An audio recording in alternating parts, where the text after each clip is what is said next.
Hello YouTube, Ronan Kazi here, another video. Sorry for the dogs. Running Legendary Capital this week's project to get the exotic.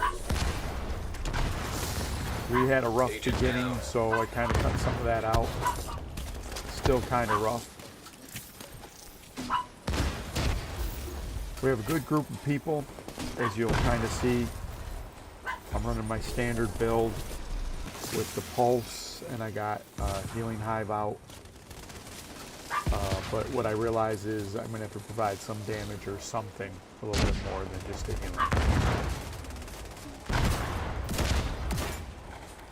healing. Breaking this open is usually pretty tough. As I showed you, there's you can go in the side and do the side kind of thing. I don't know if everyone knows that. I've never run it from there actually with a group. I've just done it solo. An agent needs assistance. But typically what happens, you can see one of my teammates goes down. Typically what happens is you should probably fight from both sides. You have a person that can pick the other person up. But that way, as the dogs run back and forth, you can kind of get them on each. And it's two dogs after you break the first group of mobs that are on the bridge.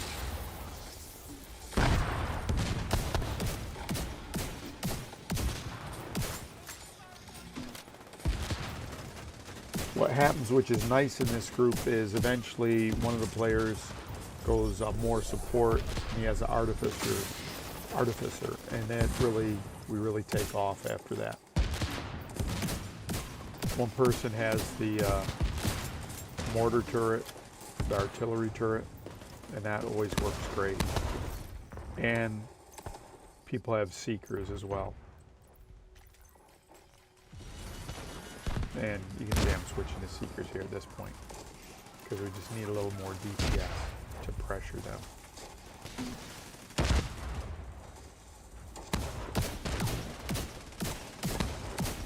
And you see my one teammate's up on the bridge. Usually that's a bad spot to be because you're exposed.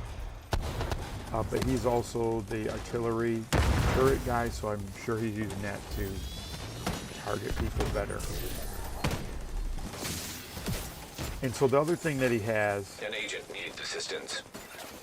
Well, there he went down. But the other thing that he has as that build, you get to ignore every 60 seconds one artillery.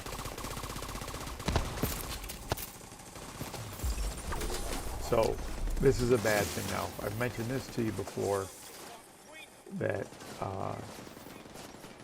one person goes down to res a person, the next person has to go down, and you cause a chain reaction where you literally start to lose it. So I run back down.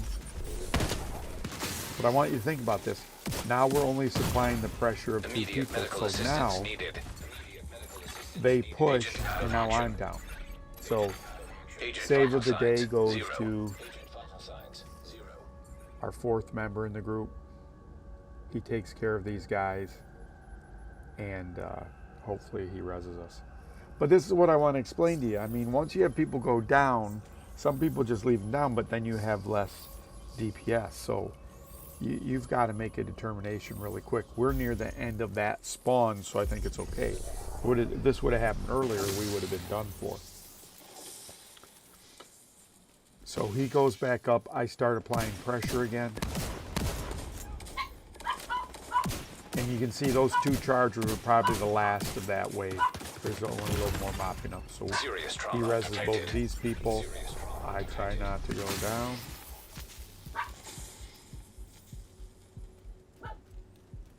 And my dog's going crazy on top of it. So we're near the point where we're about to get the spawn out of the very far end of this first section. So we're cleaning up these. Now what I told you before about something like this, if you push all the way up on the right, it's going to force people on the left. So I see my teammates going on the right, so I'm going to have to take care of the left. You can already see on the map there's a guy starting to come on the left side. I need to be in the middle so I can reach both sides with my pulse. So I give one, starts pushing those guys. Those guys on the right are going to start leaking to the left. So by the time I get in my position, you can see on the map, the left side's already starting to fill up. And so at this point, I already have a guy, that's 2 guys that are back on the left. I'd like to throw my Seekers to the right, but I have to push those guys back. So I throw them over there, I go back in, and then I'm going to focus pulsing on that left side. Again, the idea and the benefit of the pulse, it's omnidirectional, so it's an AoE, puts pressure on everyone, but I'm going to focus on this left side a little more than normal. See, my teammates are over on the right. You also see that they're thinning out pretty fast, so I'm not getting overrun, so it's okay, but I just got to be mindful that stuff's happening over here. And there's a bunch of different ways to play it, so I don't want you to get the idea that they're going one way to attack this, but this is just a consideration on all maps. When you push on one side, it forces the enemy to different spots. You also notice that no one in the group's really, I think SOS Scout set up as a tank. He goes support here in a little bit, but really don't have a tank. Now, what a lot of people do is they go through this hole in the fence here, but we have a person that goes out the other fence hole right there. Normally, I like to go out of the right side because then you can push them around. Because in this case, they're going to spawn in the middle, and you kind of push them and then catch them when they come back. So he's got our left flank. I've done my pulse. I'm going to go over and support him.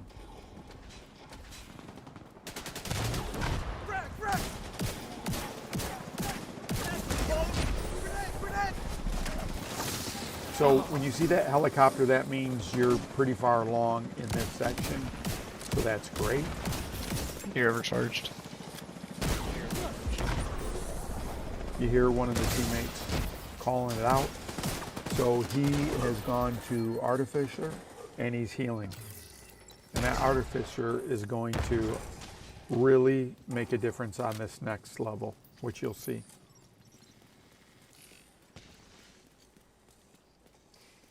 So that was a great job.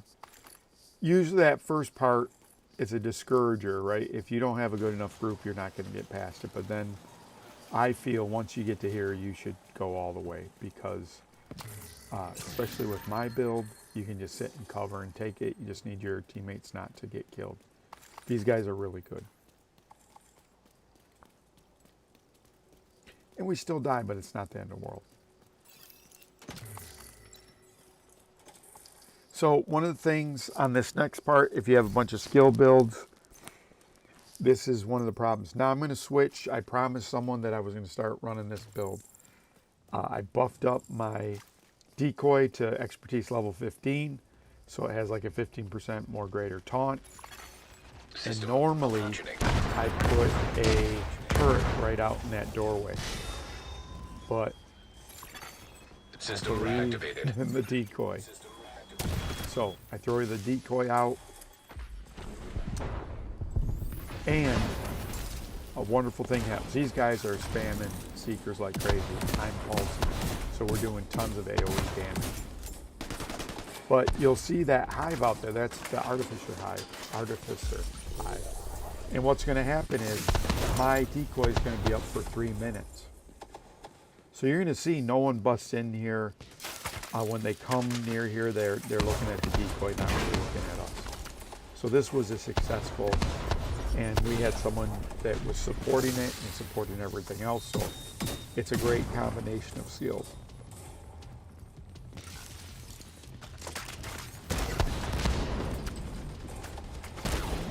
So normally you get that first wave, then a second wave comes from the left. Those guys snuck their head out.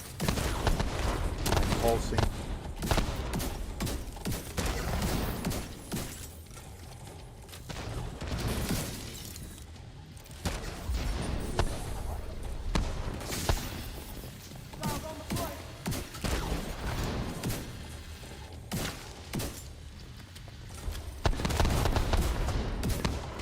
So you can see they're danger close, but he's not even looking at it. Overcharged. Again, teammate calling it out. That dude was fantastic the whole way through the scout. Kudos to him. Wherever he is. You can see another enemy close on the radar. Pulse. Not looking at it.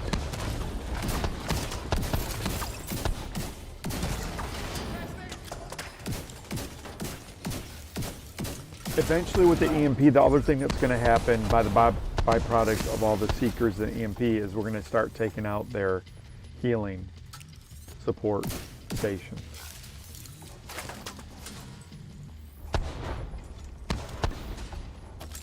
And so this is a pretty good strategy. You can see we're down to the last couple. This is a pretty good strategy for here. If you have people with strong Seekers, you have the Pulse, you really can get through this section fairly easily. And you're going to repeat the same thing moving forward.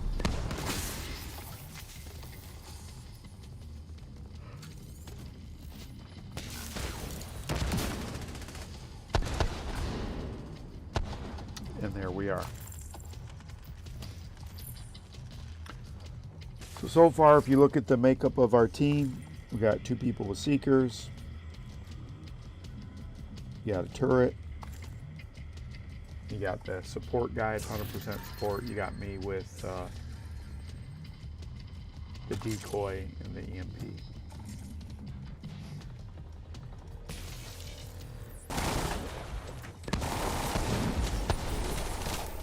And so dogs are always a problem, but not when you have a pulse, because you're going to stop the dog in its track. The dog's not going to split through your ranks. Sometimes the dog will run all the way past you if you're set up in this area. But not today, excuse me. And usually what happens, you know, there's a dog and 2 people. If you kill them fast, you rush forward and then you got the other people. We've drawn those other people in, so we're going to be good to a point, but we'll still go down there. There'll be like 2 or 3 people left back.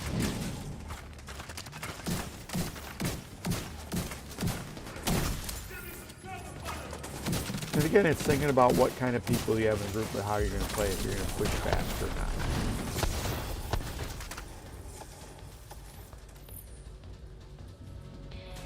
So you'll see, we'll get to the end here and we'll turn the corner and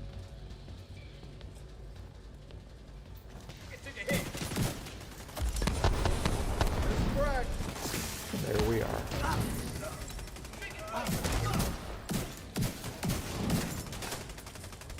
The decoy at that spot was superfluous. I probably could have waited. But you don't want to be that guy that doesn't put out their skills because they're waiting for the right time, and it's better to use a skill than not. The other thing that the decoy does, which I found, is if people launch drones, they usually go after the decoy and not you. So kind of this build, when you're going against legendaries, you're usually going against Black Tusk, so you're going to face a lot of dogs, a lot of drones. That decoy and the EMP kind of help against drones. If you're running technician, you do 10% more damage against, you know, their skills, whether they have dogs, turrets, hives, healing stations. So we get through there pretty easy, and then we go to these guys are already going outside. So like I'm like, oh gosh, what should I do? Should I get a pulse off first? I'm waiting to see someone first. I do a pulse. And then I'm gonna throw the decoy out near the Artificer hive. And there we go. And that should stay alive the whole time here too. Now, I wish I could see what they were seeing right now, but I know that from experience, if I'm here, I can get us to the end boss. All they gotta do is not die. I've been it with 1 or 2 people too. Don't want to open 2 doors on this. You just want to open 1 door.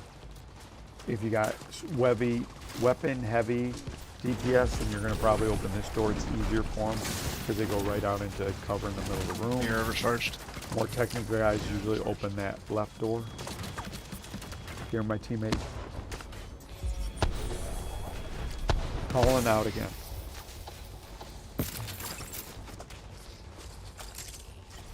And so what I'm trying to give you with this view is you get to see everyone that you're doing damage with.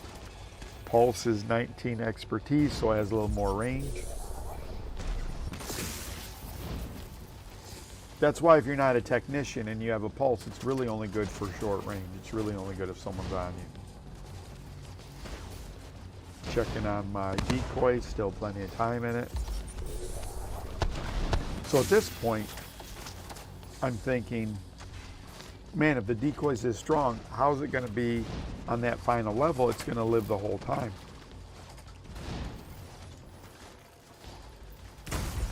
And that's a huge plus.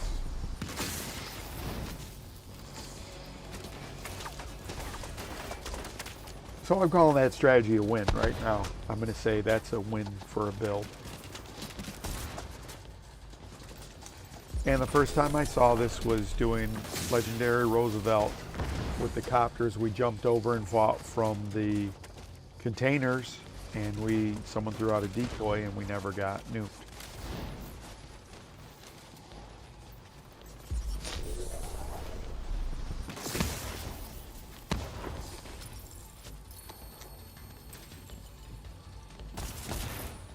And that's it.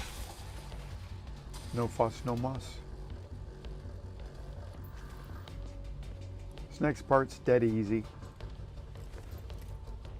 Going on the rooftop.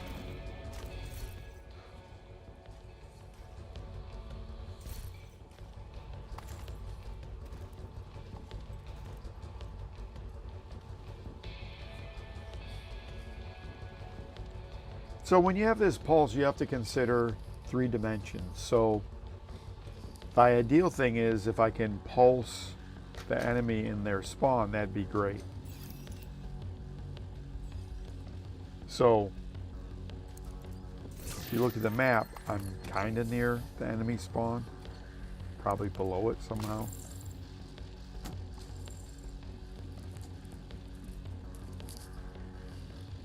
And I found that wall right behind me, I'm going to go back to it, but I'm going to throw my decoy up here for them.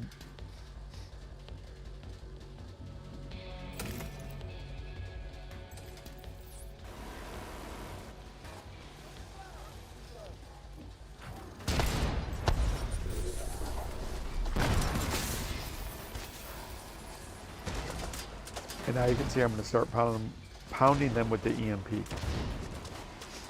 So a lot of times my teammates say, hey, it looks like you're urinating on the wall, but really I'm going as far forward as I can to get them. And I think if I go to the edge of the stairs, it's more in the center even. So that's the, I guess, preferred spot. But I'm as far forward as I can go without taking any damage. Overcharging now. You're overcharged for nuts. So he's announcing the overcharge, which is fantastic. Now, at this point, I looked at the guy behind me. Usually there aren't people behind me. I was down here once and the guy was launching his Seekers from here, and that was pretty fantastic. So if I'm in that mode, I would launch it from here as well. But I turn around and I notice him doing something. So pulse again.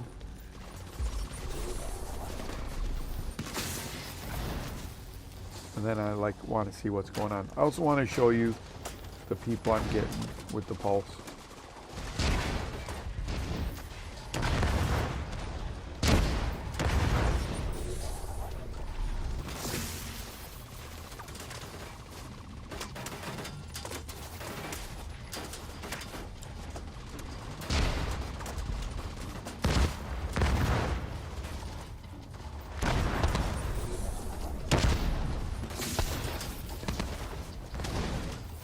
And I look around and he's dancing.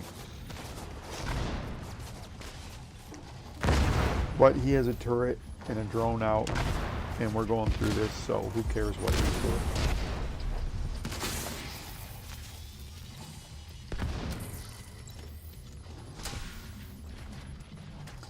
Again, the vile damage debuff even hits non-living things. So it hits dogs, it hits drones, it hits Gen 5, it hits Healing 5, it hits other turrets.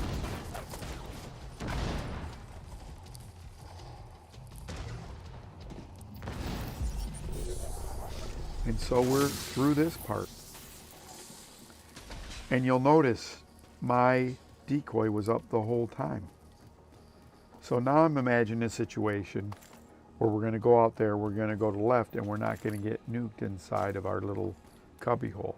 You could fight from the stairs, which I'm going to show you. I've done both. If you have weapon DPS heavy people, you probably fight from the stairs. Maybe you throw out some shock traps to slow them down while they DPS them with weapons, because then you have access to the ammo.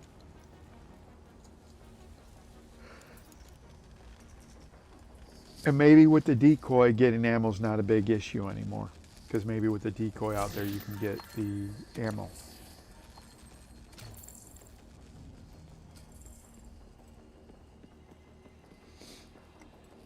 This isn't the fastest I've ever run this, but this is a pretty good.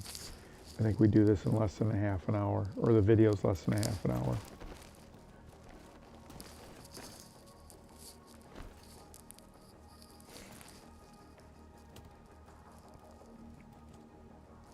I think this is where I type in chat, hey, you know, here, or... So you would be back here into the upper right. They'll eventually spawn and shoot down from you up from the right there. But that's a really good spot. You throw the turrets either here or on top of that bridge causeway. And this is a really good defensible spot to do legendary from. Here we go. So normally I'd throw my skill further out, but I also want to be near the hive, so I'm staying up. Agent down.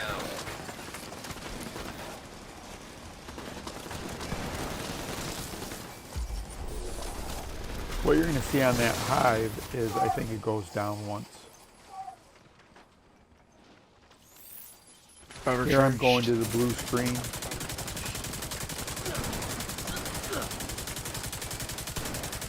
The blue screen's great with ongoing directive. It's okay in this build too, because you're, you know, I have creeping death on, so I'm AoE spreading the debuff. Vital signs critical. And again, on my main character, which I am on now, my expertise on my armor for this build up at 16%, so I have more armor. If I was on one of my other characters on different accounts, I probably would have died right there.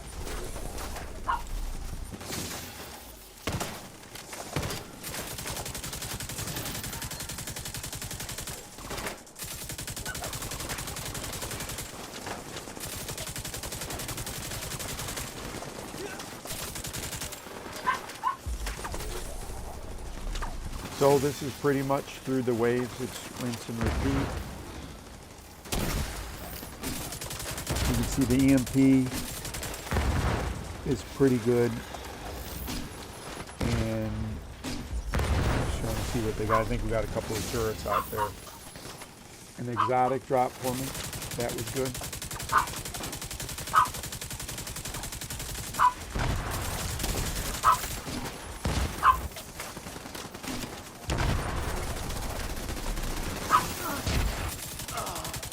Again, except for the first part, everything turned out okay.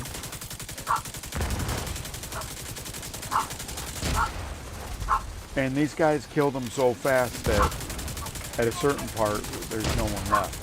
And they go out and get them.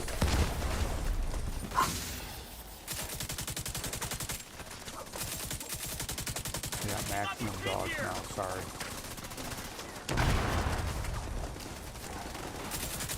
Overcharged.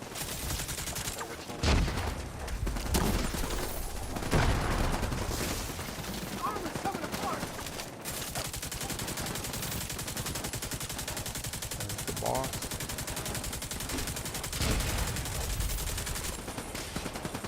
I'm stuck here. And again, when you have the blue screen, you're just trying to get your blue screen up, filled up. And with creeping death, when I charge my pulse, which activates the blue screen debuffs, it spreads to everyone. So you really want to take advantage of heavies and dogs to get your stacks up for blue screen. I think this is the last wave. I think you hear the Chunga guy coming, but I don't really ever see him. He gets smoked relatively quick. I'm just spraying and praying at this point. And you see I'm going to be out of ammo here in a second.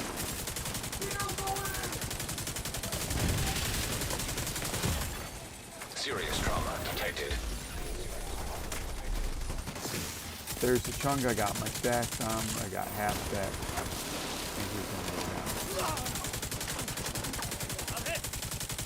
So that's legendary Capitol building for this week to get the exotic. I think that exotic is a blue screen, and I think I got a Scorpio out of my cache. Tango bound.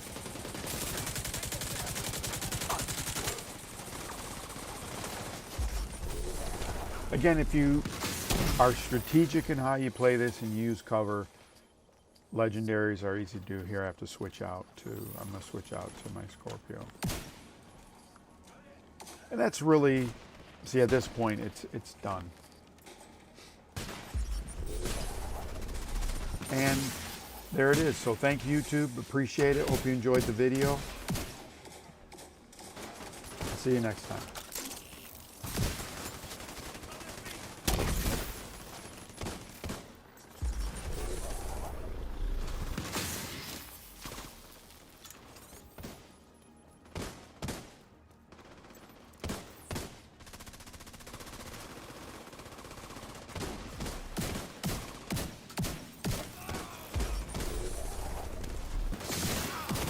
My armor's falling apart. I don't understand. An agent needs assistance.